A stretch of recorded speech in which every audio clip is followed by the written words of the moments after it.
Welcome to the Recruiter Startup Podcast. My name's Dilta Doherty, and in this podcast series, I will be interviewing investors, advisors, recruitment entrepreneurs, and recruiters who are based all over the world. And we will be discussing how to set up, scale, and operate a world-class recruitment company.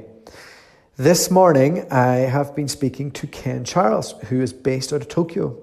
He's originally from New York, and after university, he set up and sold a couple of technology startup companies before moving to Tokyo to become an agency recruiter. He did that for a few years, got really good at it, and decided to set up his own company. He is really into technology, and much more so than most of the recruitment founders that I speak to. And he has invested in hiring a developer as his second hire along with his co-founder.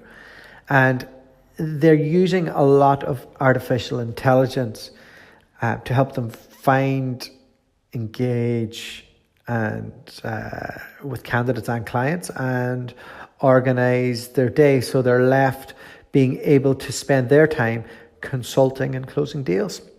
So really cool company, forward thinking, enjoyed talking to him about his vision. It's not your typical recruitment agency that is going to be built for scale. Maybe it will be someday, but right now they're really focused on getting the absolute most out of what technology is out there from using what tools are out there and from developing their own technology in-house. So if you're interested in artificial intelligence, how it can help your recruitment business, or maybe you're bogged down in administration and wondering, how can I make more money from my day, then this episode's a really good one. So over to Ken.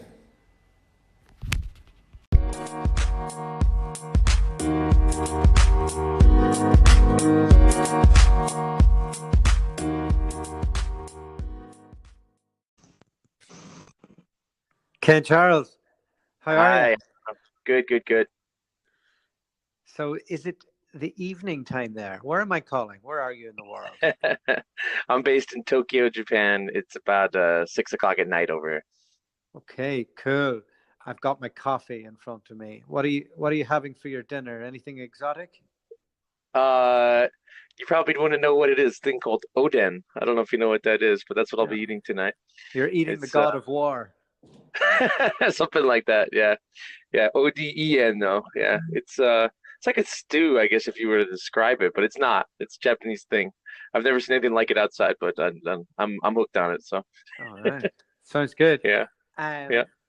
All right. Well, look, thanks for coming on the show. I suppose what we normally do is we backtrack a little bit and ask you how you got into our industry, and then we figure out that journey that took you from what I presume is the United States to Tokyo. Yeah, sure. I'm happy to do it. So I guess you want me to kind of give my backstory a little bit? Yeah, jump in. Okay, sure. So I mean, so today, I guess, so I just recently, from the beginning of this year, I'm the CEO and co-founder of a company called ExecutiveSearch.ai, which is a recruiting company for the technology industry, based in Tokyo. Now, I'm kind of at this point, I'm a bit of a Japan veteran, I guess, but like a lot of recruiters, I guess I had a bit of a, how do you say, roundabout path to get where I am, which seems to be common in our industry, I guess. So sure it is, yeah. Yeah. So for me, it was I grew up right outside of New York City in America, in a state called Connecticut. It's about an hour outside of New York, and I went to college in New York. During college, I studied for 1 year in Japan. It was a bit of a excursion to get out of Dodge for a while, and I really enjoyed it. It was a good time. I learned Japanese to a pretty good level. And then when I graduated in New York, I had one goal and one mission in mind, which was to get a job that could pay me enough money to have my own apartment in Manhattan, in New York, which is not the cheapest place, as you can imagine, right? So I started applying for jobs, and actually the first really good offer I got was with a Japanese company because I could speak a little bit of Japanese, but it was as a recruiter, and it was as an internal recruiter, and it was to hire basically sales engineers across the country for them. So you So I did started that for you started on the dark side. yeah. So I started as a corporate recruiter, and then I took to it right away. I mean, I really enjoyed it. I was very good at it, but I remember two things were basically my motivating factor for why I wanted to change. One was they laid out the career path for me, which was basically to become an HR generalist, HR manager, which I had no interest in. And then the other thing was I remember I had a great quarter, and I hit all my hiring goals and everything. And then they pulled me in a room and they gave me my bonus, or no, so my raise. They raised my salary, and it was the raise was equivalent to about 30 cents an hour raise is what it was going to be. And I knew what we were paying these agencies that we were using as well. And I said, this is crazy. He said, I could, if I made the same number of placements as an agent recruiter, I'd make a lot more money. So it didn't take much for me to jump ship and join an agency. So within, I think, a year out of college, I was working at a IT recruiting agency in basically based on Wall Street in New York. What was that like? What year was that in? Well, that was beginning of 2006. Okay, so this was like the middle of the subprime real estate bubble, and it was very interesting because we were just I mean, I was a second year recruiter working with a bunch of relatively junior recruiters on Wall Street, and even we were just, I mean, the money that was reaching us, we were like cockroaches on the ground running around eating scraps, and it was just absurd. I mean, it was just like it was a free for all. I mean, hundreds of open recs. I mean, it was just madness. I was making six figures when I was 24, 25 years old as a recruiter. It was great. You think it's going to last forever, but obviously it didn't work out that well that way. But were you so there? Were you there in the crash? Oh, absolutely, yeah. So we were. Did it punch I you was in the working. face? Well, I mean, like I'll give you a story. We had a guy who was almost 70 years old, lifetime recruiter. This old New York recruiter, and Lehman Brothers was his number one client, and then the day they went under, he retired. He said, "That's it, I'm out." He finally retired that day. But I mean, yeah, I mean, it was we went from 100 open positions to 2 open positions. I mean, it was brutal. So that was I mean, I had to get out of the industry actually for it was about I officially left in the beginning of 2009, but 2008 the whole year was just a bloodbath. And yeah, I mean, I had to come up with some other plan for a while because it was pretty obvious the recruiting market was not going to bounce back right away, particularly not for around Wall Street. Yeah, you jumped into a bit of a Japanese translation thing by the looks of it. You did that for a few years. Did you make a few pounds at that? Yeah, basically, I had as a hobby, I had been doing a lot of translation myself. I knew a lot of other translators, hobbyist translators, primarily to really study the Japanese language. And I knew a lot of good people that were very smart and very good at it. And I took some of the business skills that I had learned through recruiting to put together a small agency, primarily actually to start selling selling translation services to companies that were doing translation for like Japanese video contents and books and comics and things, which is pretty big, like Japanese animation, for example. And it started as a side business, basically, to kind of, as my commissions were dropping, month after month, to kind of just keep the lights on and make some money. And then what happened was by the end of 2008, it hit that crossover point where my side business was making a lot more money than my my day job. And so it became pretty clear that, for the time being, I was going to basically turn it into a startup company. And I did for a couple of years. I mean, just grinded. I didn't know that much about business at the time. So, I mean, I wish I charged a lot more money for our services. But, I mean, we had a lot of good customers, a lot of good business. And I ended up being able to sell the company in 2010 to a company that was from San Francisco, but they had a office in Tokyo. And then actually that's when I moved back to Japan. It was originally back in 2010 after I sold the business. So in the recession, you managed to build the business, sell it. and you're a young guy, you're on top of the world. You think, I'm going to go to Japan. What was your plan? Did you think I'm going to get back into recruitment? It's funny, yeah. So I kind of did, and it was I sold the company. About a year later, I had left the company I sold it to. Kind of after the transition, and I was deciding what I was going to do next. And then for me, I did think to go back into recruiting because I enjoyed it. I only left the industry because just I felt like I kind of just had to for reasons. But I was applying to some recruiting companies in Tokyo. I set up a bunch of meetings because I didn't know the recruiting market in Japan at all. So I set up a bunch of meetings with a number of companies, and I was really close to joining. And it's funny because today I would never do this, but at the time I was very close to joining one of the really big recruiting firms. Actually, it's a British company, Robert Walters. Yeah, I worked for them for 3 years. Oh, did you really? Yeah. So their Tokyo operation was pretty sizable. They had probably a couple hundred people, but and I had my basically my final interview, and they were going to offer me a job. It was a good match at the time, and I remember I had my final interview, and I came home, and I think I was having a drink and kind of just winding down and celebrating, that I was going to get an offer from this company, and then that was the day. It was March 11th, 2011. That was the day of the giant earthquake in Japan. Oh yeah, and yeah, so if you recall, I mean, it was a big deal. And what happened was I was sort of getting flashbacks to what happened, to the markets after 2008. And it was very unclear at the time. What is this going to mean for business in Japan at the moment? It felt like it was going to be a rough time to start getting into recruiting in Tokyo, right? Because it was really just, it was a punch to the jaw for, I mean, the whole market, right? So I had to make a decision. So basically, nobody was hiring at the moment, and they, it was a headcount freeze across the whole industry for a few months, and I ended up making the decision I joined a friend of mine who wanted to do a startup in San Francisco. So I joined him as basically his business guy. He was the engineer, and we launched a tech startup in San Francisco for about a year and a half, 2 years after that. So did you move to San Francisco, or were you based out of Japan at this stage?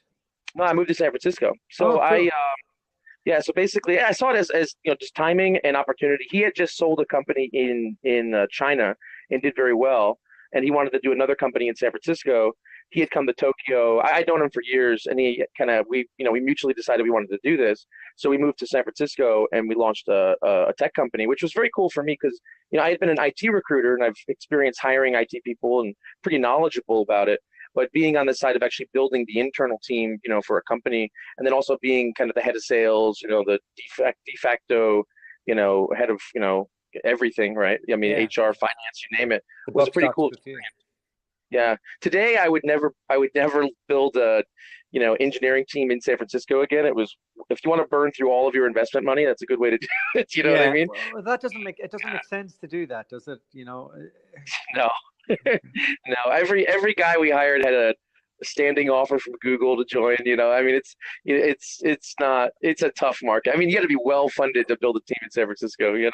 So it's a fun city to do business in. I enjoy visiting there.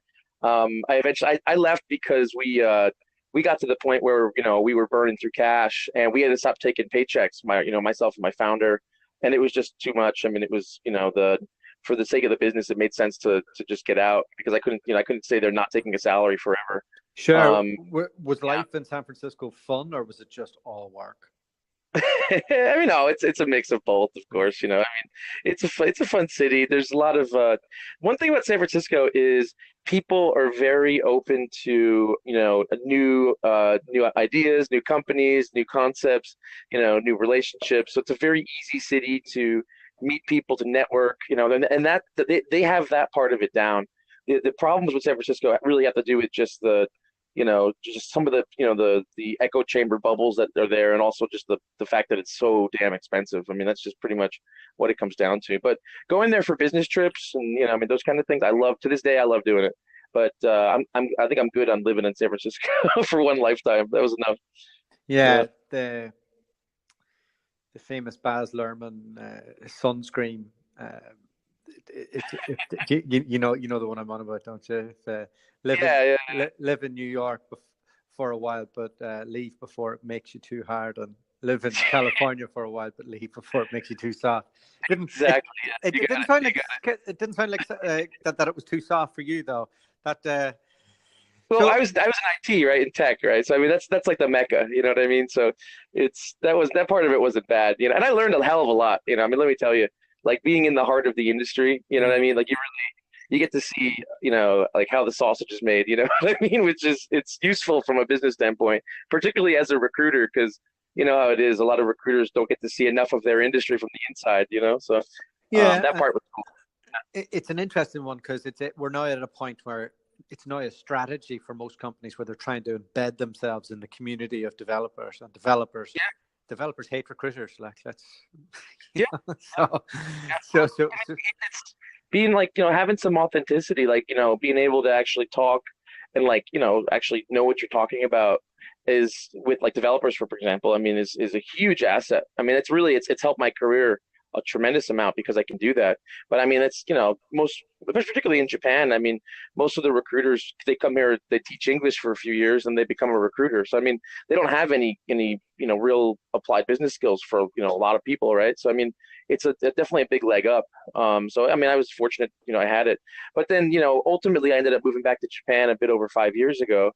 And that's when I decided this was the time to really to get back into recruitment. You know, I had done basically essentially two startups back to back, and I was good. I didn't want to own my own company at the time. It was, you know, I wanted somebody else to deal with that. You know, so I looked for a firm to join, and that's what I ended up doing.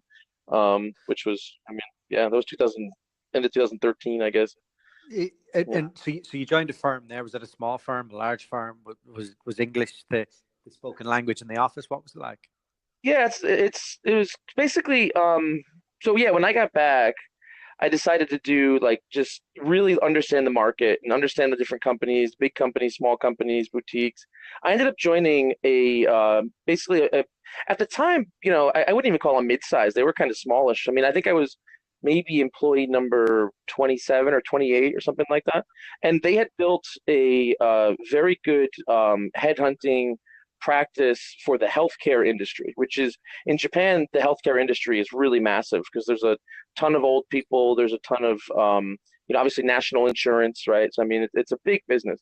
So they had built a really strong business in just a few years in healthcare.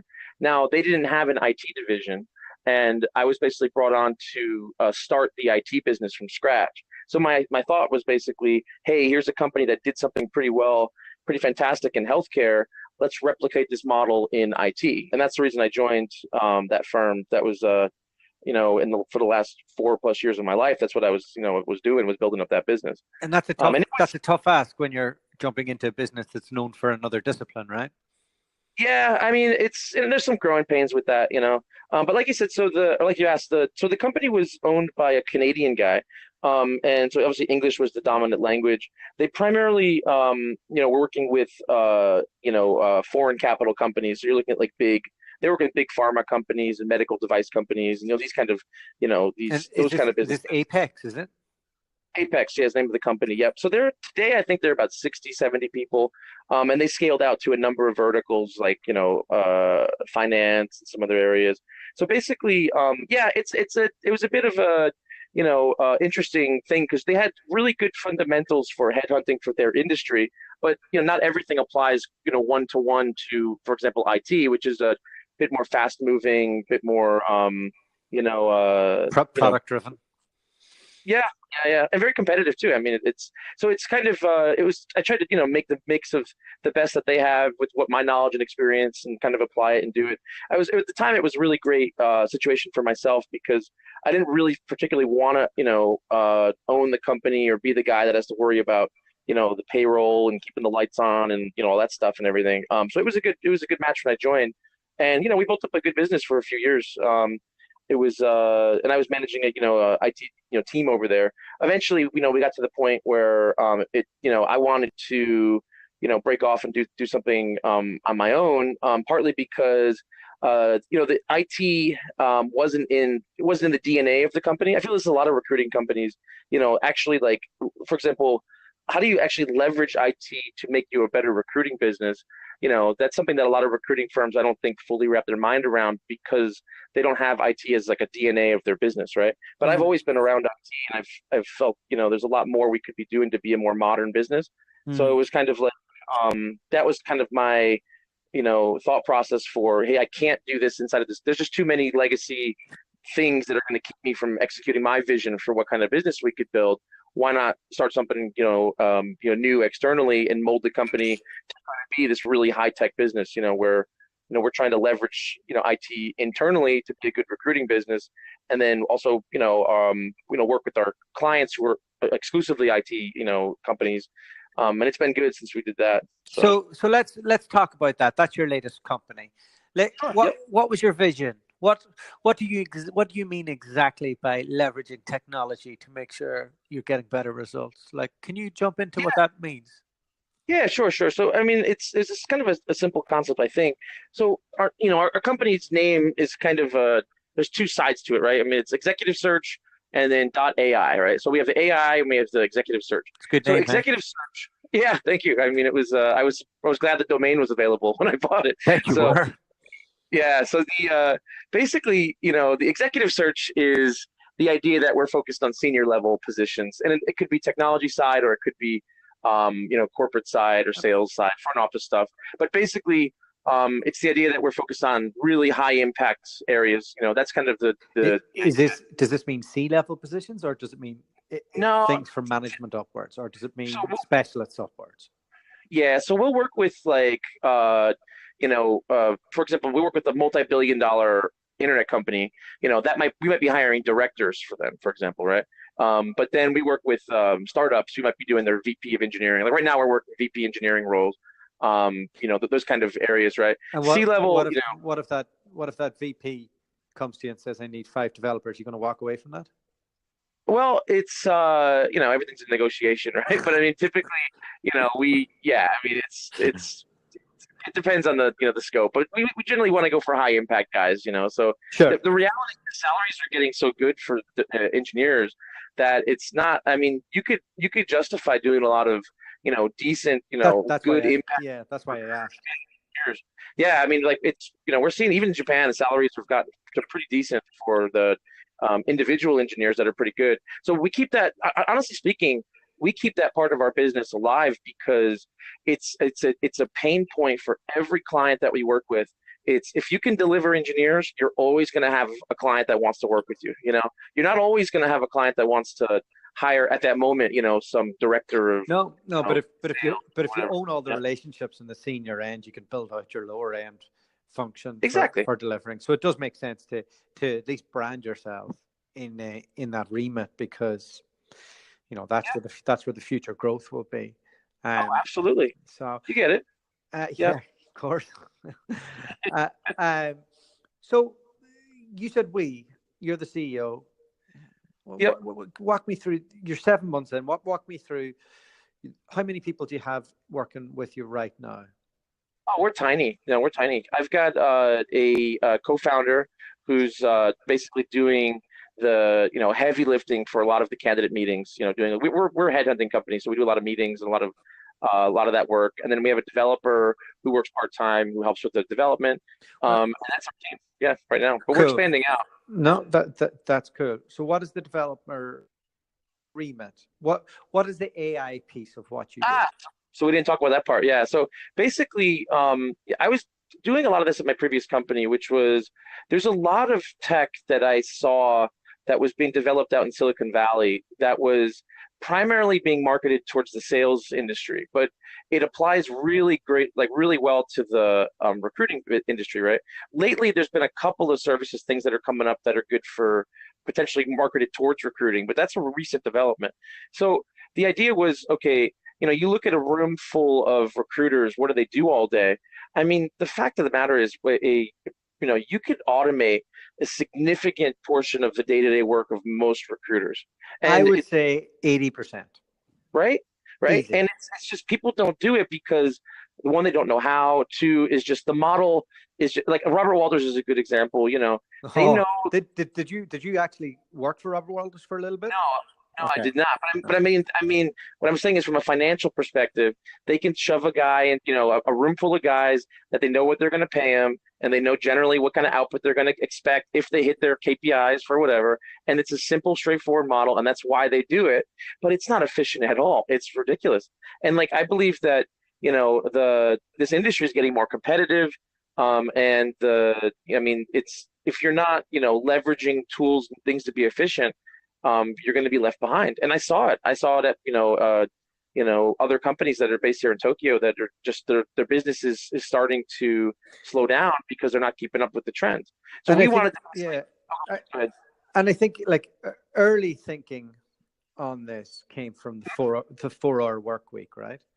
Yeah, Where we look at like if anybody's listening to this and they want to know how to make their business more efficient, I would say document everything you do in a week, and then work out what things what things in that list can be done by somebody else at a cheaper rate. And then I would say, okay, can that be turned into a script? And will it affect influence at any stage? So the hard piece is when people are doing this, they do Mhm. too much too soon, and they lose the consultative piece of what we do. So Yep. it's uh, what I try and do is to make sure that everything that I do, and I don't have it all figured out, everything that I do is about me having time to speak to candidates, clients, and create content, because they're the three areas that I can have enough influence. In the journey of a candidate, we do work on how many touch points that we have with them, but a lot of that can be automated now, as long as they know, you're doing the feedback thing right and all the rest. But even a lot of that can be automated. Now, what I don't have the skills for is probably what you're doing, which is putting that into work scripts. Can you can Yeah. you can you jump into what your kind of process is for that? And Yeah, so we basically, I mean, we have a piece of tech called Headhunt.ai, which is our internal platform that basically we've put together. It's a lot of custom development, a lot of off-the-shelf software. I mean, for a startup, like for a recruiting startup company, our IT budget is much higher than probably most businesses. We're paying a lot of money for a lot of good tech, right? Now, the automation is a big part of it, and then also the data science behind it. So that's the part that most companies don't do a good job with, is actually really digging into the numbers. We have so many interactions with candidates, so much actually, there's enough data being generated for you to actually, make scientifically accurate, assessments of your day-to-day work, what's actually moving the needle for where you're getting business from.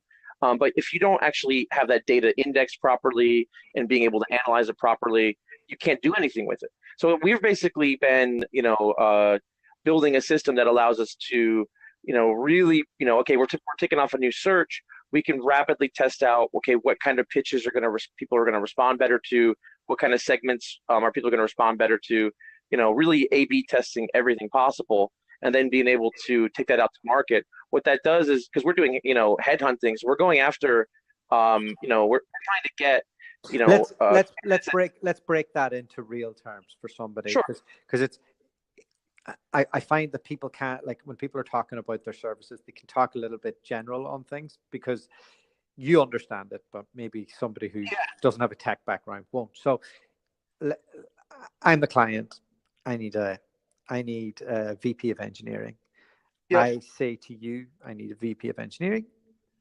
Go. What do you do? How do you deliver that from your technology? Yeah, sure. So I mean, look, we can't give up everything because that's our proprietary methods. But I'll tell you what we do. One is, okay, the data, right? How do you actually get the data? How do you get, where do you find out where all these people are, right? How do you, crawl through, particularly in Japan? So in Japan, like LinkedIn has a market penetration of under 2% in the market, right? So you can't just go find everybody in the market on LinkedIn.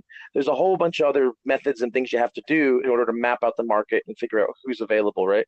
So you Sure. can leverage technology to help with that and to do that, right? Now, once you get those people, how do you actually, go after them in a way that's going to make them respond to you when they're not actually responding to other candidates. Now, the piece I missed in between is also how do you get the contact information for those candidates, right?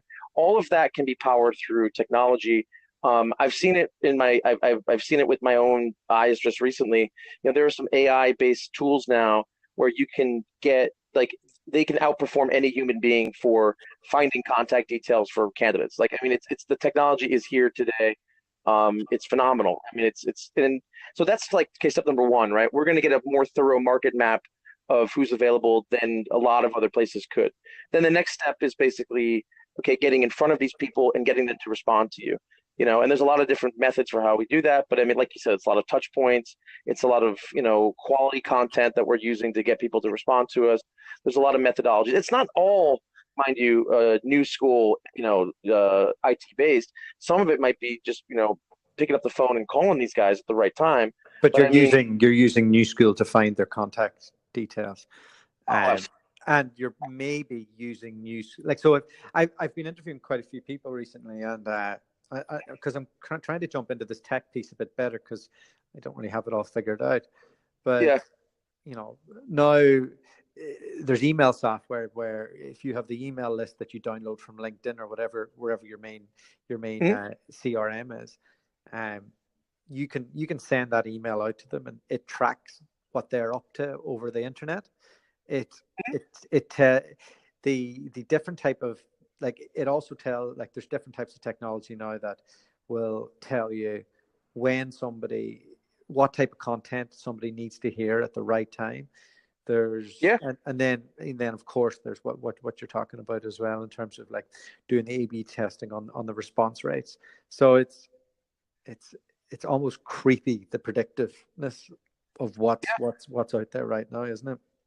Yeah, so my startup in San Francisco, we actually ended up turning into basically what's called an ad tech company, but we were really focused on, like, we were mining the hell out of social media sites and then partnering with them to be able to, like, okay, target users. Like, think of today, all the stuff that's happening on Facebook and getting in trouble, probably Trump and Brexit and everything, like I was in the meetings with these, advertising agencies and marketing agencies having these conversations. Like, I saw this tech that was being developed and it was mind blowing. Like, and this was happening for years and years ago. It's just nobody was marketing it towards the recruiting industry. And, recruiting industry is just a little bit slower to adopt technology. But it's creepy that the level that, that they have today. That's why, a lot of people are talking about new regulations and new laws and new rules for how to go about doing this. But for us, I mean, it's at the end of the day, we're talking to a client. They want to pay us a bunch of money to find, the top person in the market. They're happy to, they don't care our methods for how we go about doing it. We have to find the best people in the market. And as, over time, as we work many searches, we're able to build up our Rolodex of good people. That's kind of, where it all begins and kicks off. But that's basically the, on the technology side, we made a decision to, like, this is baked into our core founding principles of the company, is we're going to be, one of, the most technologically advanced recruiting firms, because it's just, this is the future, this is where everything's heading. And then, it allows us to find, customers that get that. So we don't want to work with customers that don't get that. That's kind of like, I want them to see our philosophy and be like, I get this. We want to work with these guys. But I mean, So I just enjoy this stuff though. Like, that's why, you know what I mean? sure, Like, yeah, no, absolutely. No, let me ask a pointed question. sure. Why why invest all this money to do this for your own company when you could just grab Hire Tool off the shelf or Candidate ID or one of the other many products that somebody else is using? Is your objective to create a consultancy, but also to become a software provider as well? Well, that's interesting. The first company I worked at in New York, they're a company today. They're called Axelon Technologies, but they built. So the founder was an engineer, and he built this in-house recruiting tool that was phenomenal. I mean, it was way ahead of its time. And what he ended up doing was they ended up basically selling that software to other recruiting agencies all over the world, like all their competitors. They started selling the software to, and he made so much more money selling the software than he ever did running a recruiting business. Now, I'm not saying I have the aspirations to do that. However, the reality is, if you're looking at that's where the reoccurring revenue comes. If you want to sell a company, though, recruiting business is, I mean, if you stop sending out emails and making phone calls today, in a month from now, your inbox will be dead for the rest of time. You know what I mean? Like, if you stop working, this job is brutal. I mean, you can never stop. I mean, that's just how the model works, right? So I look at it like, look, if you're gonna, and we're just a new startup company, so I mean, Sure. I don't like, but if you're gonna acquire a recruiting company today in 2018, if you're not looking at, okay, what are they doing from a technology standpoint? Like, I mean, like those are the companies that are going to get bought for millions of dollars in the future. You know what I mean? So like, we're trying to be savvy, but the reality is it helps us in our core business, which is make placements, but also it allows us to build up new tech. Now we're using off the shelf software too. We're not just building stuff from scratch, but it's just whatever the best tool for the job is. Like LinkedIn, for example, like we do almost zero recruiting on LinkedIn, but LinkedIn as a data source is fantastic. So we'll use data from LinkedIn, but we're not recruiting through LinkedIn because LinkedIn's not effective anymore. I mean, I've tracked the effective rates for years. I mean, it's half of what it was just a couple of years ago. I mean, it's just so. I mean, that's just you got to stay on top of these trends, otherwise you're going to be left behind. Okay, That's my let's jump into the vision. Okay, so yeah. I'm getting a feel for the type of company that you're trying to scale. It sounds really cool. But what does this mean for that agency recruiter that wants to come and make themselves money, make you money, like be part of something a journey? What does that mean for them in terms of what will their day look like using technology that's available? Maybe let's just look at what's going to look like in 2 years' time once you have all this stuff figured out. And Well, the beauty of it is you can manage you could manage a pipeline of candidate contact for a team, for example. One person could manage it for 10, 20 people. I mean, it's not that difficult because you're automating a lot of it, right? So I've had this, we already have this today where, okay, you come to the office in the morning or you don't, you work from home or whatever, and your inbox is full of candidates that want to talk, and that's like, that's where it's at today, right? So that's a big perk. I mean, it's taking out the grunt work, no more, I mean, the days of doing 100 cold calls a day are over. You know what I mean? Like that's my greatest pain point. And when I was talking to Nin Tran last night on the podcast, It was the same. If I woke up in the morning and I had an inbox full of candidates, like I'd place them all. It wouldn't be a problem. With 200 clients around the world, like it's that wouldn't be a problem. But I have to grind quite hard to get those, to get the numbers up. So it's an interesting one. So you see basically the recruiter will have a lot of that stuff done. Like, so back to my original question, the engineer, the startup founder wants a VP of engineering. Your recruiter puts that into his system. The system spurts out, like, here's all the people we think, here's the best way of getting in touch with them. Here's the content that you should be sending them. Here's our 8 to 12 touch points of making them know you, like you, trust you. You go through all of that. That's working in the background. They then have an inbox full of candidates that they're working, they're bringing to market, they're bringing to market. Is that basically what you see it as? The recruiter of the present, in your view, main job is to be almost like just pointing the gun and creating influence and controlling the direction of things. Is that? Yeah, and then the other thing is you could keep a wide net, so you can build out your list of really good candidates and make sure when they're on the move that you're top of mind to talk to them and stuff. Like, there's a lot of things you can do that you can automate. So over time, you have a search, you can get out in the market quickly, and then from the business perspective is what we're finding is by having this capabilities, when the clients are actually, they get like they're more excited about working with us. So then we're getting a lot of, like we can have a lot of more demands for, exclusive relationships, retainer agreements. I mean, like we get a lot of things where it makes our lives a lot easier because we're you have certainty of outcome, and yeah, and yeah, and you're exactly. and you're matching their culture. Yeah, and we can predict, like, yeah, I mean, we can show them data. Like we have clients, every 2 weeks we meet with, and we're showing them, hard data. Here's the number of candidates that we're talking to. We can show them exactly what the candidates are saying, why they're not applying, why they are applying.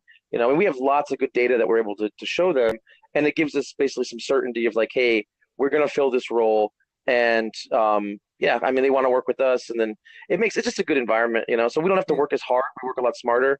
And I think it's generally it's a scalable model. It's just What do you need how to scale?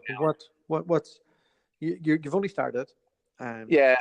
What what what's the greatest obstacle that you face right now?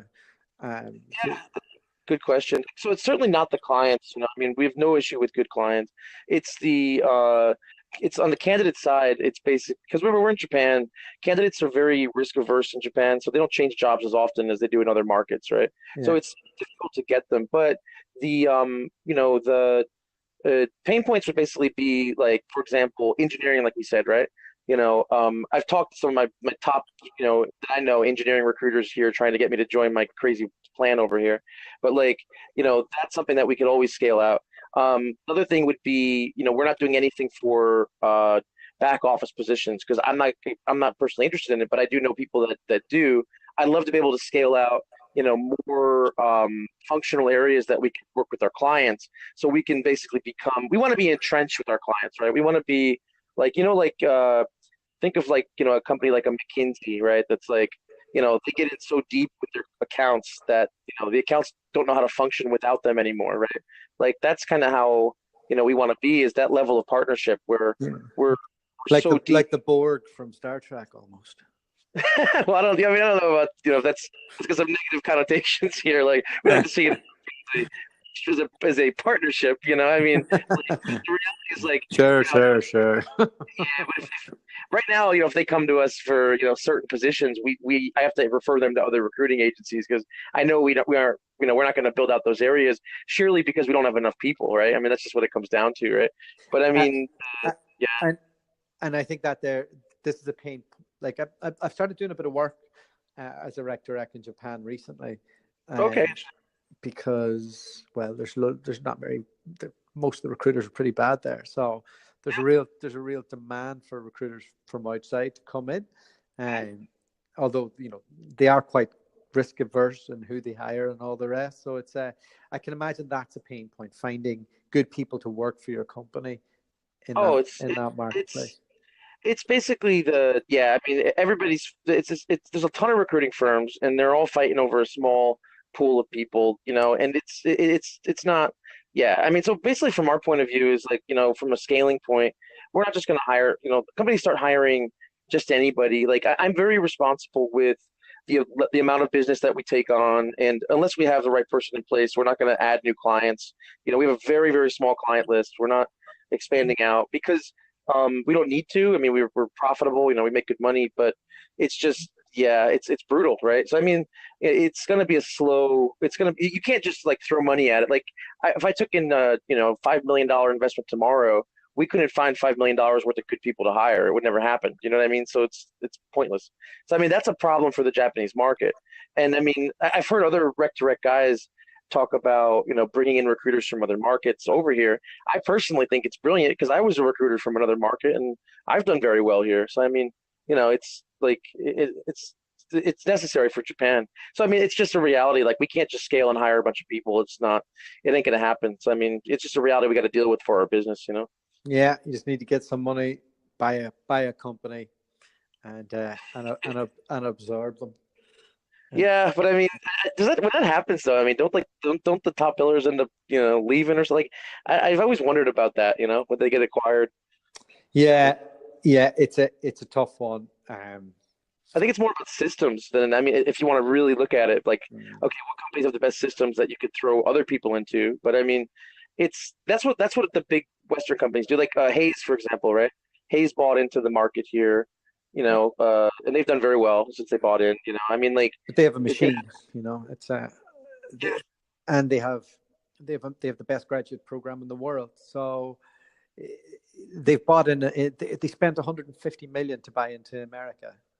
Like yeah. I it's heard they just spent almost 100 to buy to Japan. That was years ago, though. I mean, it was way too much money, but I mean, they did. You know, I mean, yeah, I don't know. I mean, and then I think that I mean, the best recruiters aren't in the big shops. That's probably you know, my guess. I mean, they're a bunch of boutiques. Is well. probably what's going on. This is an interesting one, and it depends on what you mean by best. Mm, Um, so I've been in a big shop, and you will find there's a lot of talent. What I find is if somebody's in a boutique, um, they'll be quite independent in the way that they want to work. Um, they may not be suited to a business that's scaling, yeah, and they may be more likely to cut and run. So there's definitely challenges there. Um, and if they're so talented and they've been doing it for a long time, they're in a boutique, why don't they have their own company? yeah. So Sure that, yeah. the sweet point that I'm always asked for is 2 to 5 years. Um, they haven't had more than two jobs. They've they've built on average two placements a month over a period of time. Maybe Mm, they have a degree, maybe they don't, but they've a decent solid background if they didn't have a degree or they got in early. It's yeah, all of those things are kind of what I get asked for universally around the world because they're the people that you can put into a repeatable formula. and And you could train them. yeah, and the problem a lot of boutiques are the thing that they're doing wrong is they're trying to create a Google culture out of recruitment, or at least show it on the outside or brand it as such, and then you take people in, and you know the thing is you have to do the hard yards. You have to like at the start, especially when you're building your knowledge. It's a grind. I mean, I did that for when I started, in Japan. I mean, I was working 70-hour weeks. I mean, I did that for 2 years, and it was just that's all you got to do because you don't have the relationships. I mean, you got to build them from scratch, right? And that's just the way that it is. But I mean, and you're right. The younger guys are going to have more stamina to do that, and more interest, and more passion, and more excitement. The older guys, Less kids and all that. yeah. I mean, the older guys, I mean, they're kind of a little bit set in their ways, and it is what it is. I mean, I totally get it. Actually, my co-founder, I mean, he's a fantastic recruiter, but I recruited him at my previous company. I'd known him for years. I trained him. He was direct manager at the previous company. I mean, we did this together. I mean, we our systems are our methods are so in sync because we did it together, right? Like that is you can't. That's so hard to create. And if you're going to do that, you're going to mold it with a younger guy way more than an experienced guy. And that's the problem with the boutiques. But I mean, like for us, it's honestly speaking for myself personally, and I feeling if you asked honestly to a lot of business owners about this, there's a ROI you got to look at, not even ROI, but it's a balance about how big do you want to scale your business, how much money do you want to make, and how many hours do you actually want to work, right? If I got to hire 10 people, but it means I got to work, an extra 5 hours a day, I'm not sure if that's worth it. And Mm. that's just where I'm at in life. You know what I mean? But like, that's another thing that's kind of on my mind is okay. If I got to hire somebody, but it's going to be a ton of hand holding, is that even worth it? I'm not personally. I don't think it is. I mean, for me, but Yeah, it's a but mental like struggle to get when over that.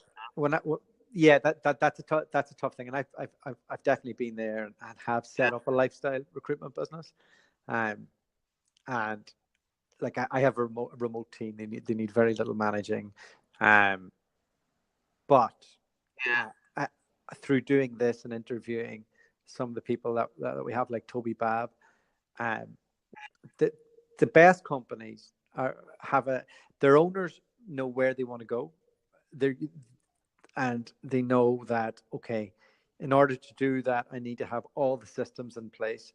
and that means KPIs. It means, and it doesn't necessarily mean monitoring every call time, but it means knowing exactly what the recruiter has to do to be successful. And if they're not doing that, then we need to pull them up and educate them on it and reevaluate and all the rest. So it's the owner has to have the vision, the company has to have a repeatable formula, and then once that's done, you could be the next GQR or Faden or whatever, especially if their people are in there right now calling people they shouldn't be calling because their tech isn't good enough, if they're doing administration that they shouldn't be doing, then the thought process is that they're going to have more time to do the quality stuff.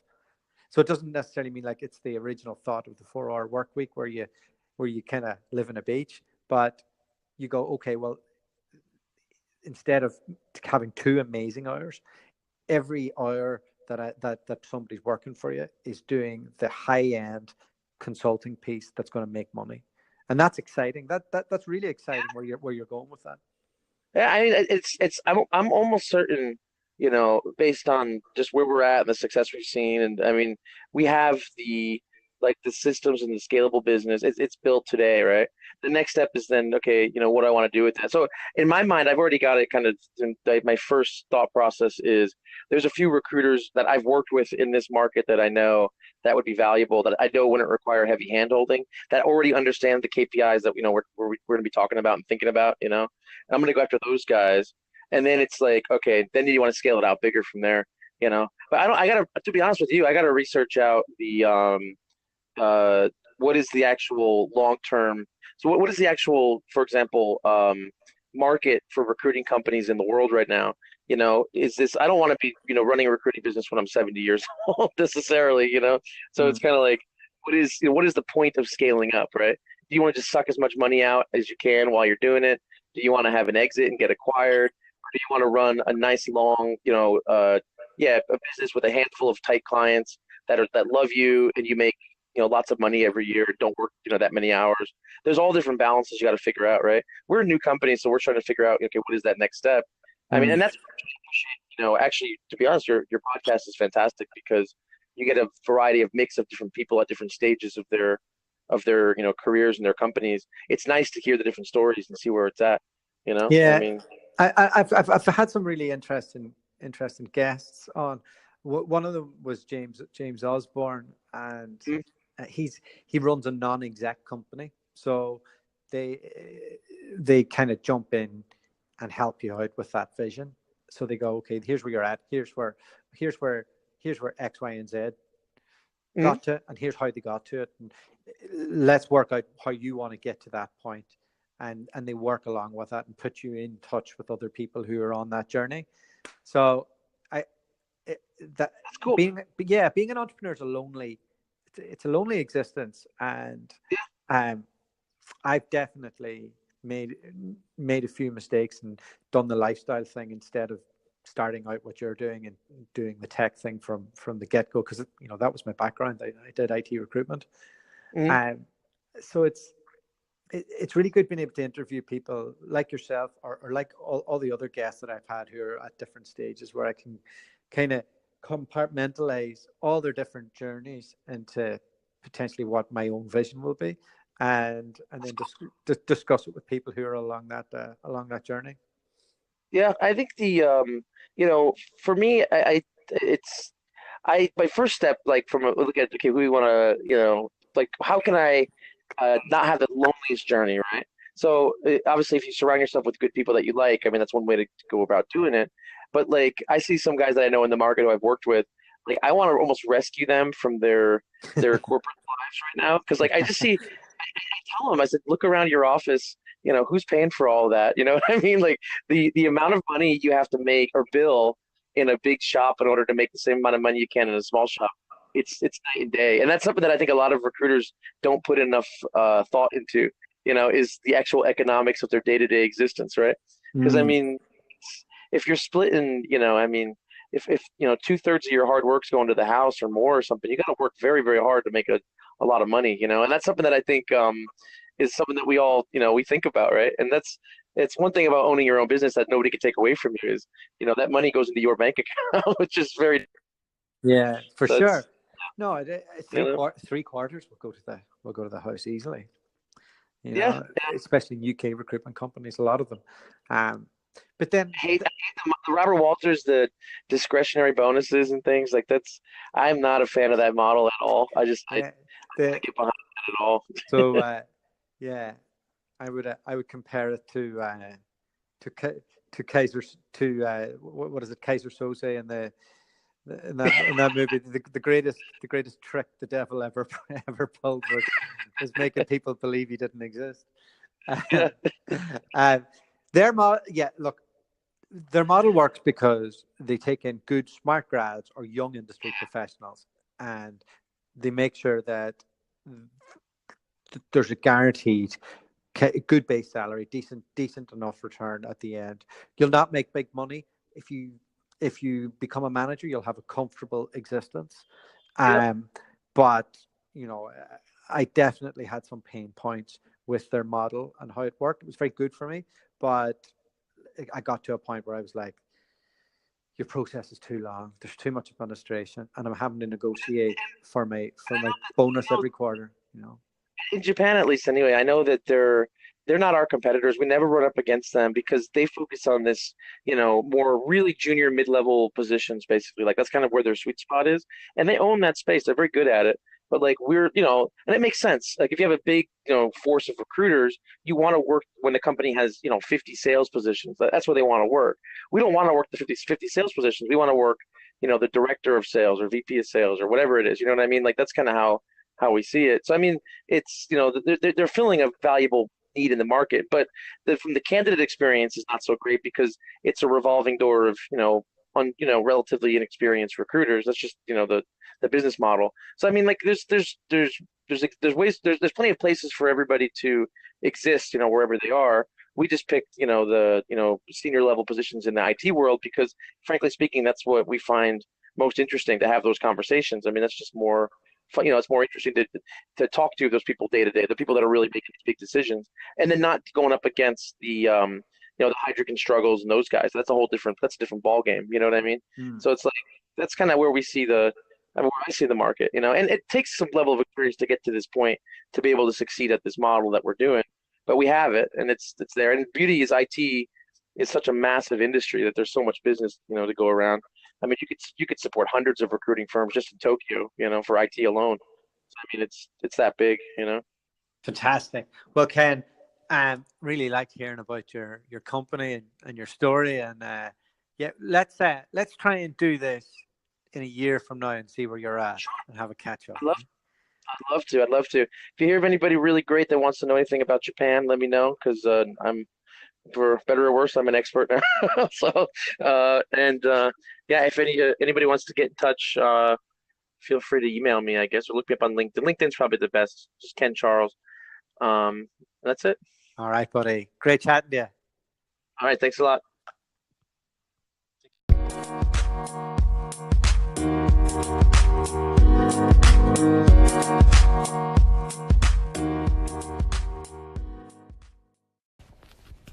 Well, there you go, Ken Charles.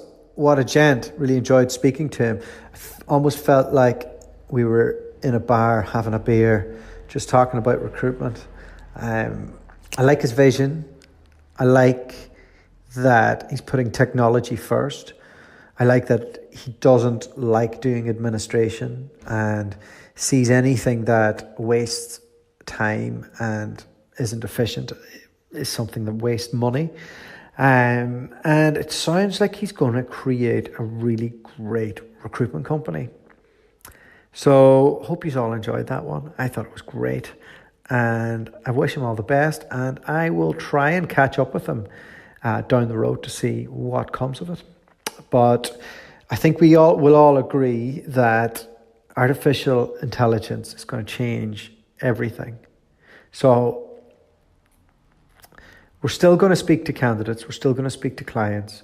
We're still going to build relationships. But everything else that we do on a daily basis that can be automated, it will be. And anything that's a time waster that doesn't involve you creating influence or building relationships should either be done by a cheaper resource or a machine. And I have a feeling companies like Ken's will be proving me right on this. So big thanks to him for coming on. Really cool company. And I'll have another podcast coming out either today or tomorrow with Ninh Tran, who is the founder of HireTool. And they're an awesome technology for recruiters, both agency and in-house. And I think you'll find that one useful too. So I'm going to deep dive on a lot of tech that's out there because I don't know anything about it. So, and like yourselves, I want to make more money. So bear with me over the next few weeks while we talk to the different tech vendors to see what's out there. And hopefully this will help you structure your plan on what you're going to do moving forward. But also I will be putting into practice some of the stuff that I'm learning here. And with the aim of eventually setting up an IT recruitment company to coexist with our Rec to Rec. So, till next time, take care. God bless. Thanks for listening. The podcast you just heard was made using Anchor. Ever thought about making your own podcast? Anchor makes it really easy for anyone to get started. It's a one-stop shop for recording, hosting, and distributing podcasts. Best of all, it's 100% free. Sign up now at anchor.fm/new. That's anchor.fm/new to get started.